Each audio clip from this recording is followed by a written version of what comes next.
नमस्कार।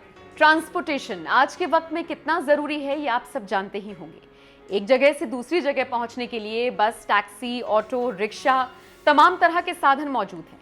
अब तो ओला उबर का जमाना है। जहां भी आपको जाना है उस सफर को बहुत आसान कर दिया गया है। हालांकि ये सब तो शहरों की बातें हैं। कुछ गाँव में तो अभी भी हालात बहुत खराब हैं। मतलब ये समझ लीजिए कि एक जगह से दूसरी जगह पहुंचना कुछ गाँव में किसी बड़ी चुनौती से कम नहीं।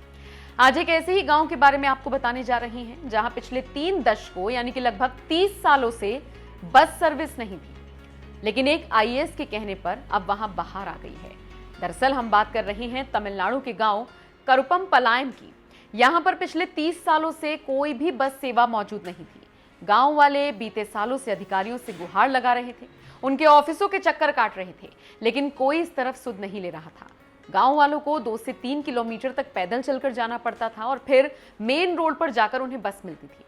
हालांकि अब इस गांव के हालात पूरी तरह से बदल चुके हैं। दरअसल जैसे ही गांव वालों की दिक्कत जिले के कलेक्टर टी प्रभुशंकर तक पहुंची, उन्होंने इस समस्या का जल्द से जल्द निपटारा करने का आश्वासन दिया।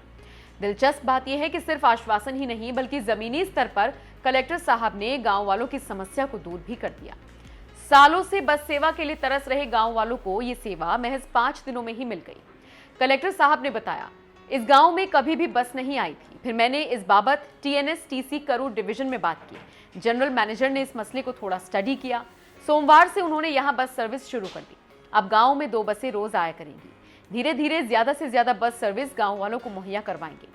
बस सेवा शुरू होने के बाद गांव वालों में भी खुशी की लहर है। गांव वालों का कहना है, हम लोग इन कलेक्टर साहब को कभी नहीं भूलेंगे। इससे पहले कई अधिकारी बस वादा करके चले जाते थे, लेकिन बस सर्विस मुहैया नहीं करवाते थे। इस गांव में 220 परिवार रहते हैं। ज्यादातर लोग करूर शहर काम करने के लिए जाते हैं। ऐसे में बस आ जाने से उन्हें सुविधा हुई है। कलेक्टर साहब ने इस बात की जानकारी खुद अपने ट्विटर अकाउंट पर भी साझा की है। ट्विटर पर आईएएस अधिकारी के इस काम की सराहना हो रही है। आपका इस खबर पर क्या कहना है, कमेंट करके हमें जरूर बताएं।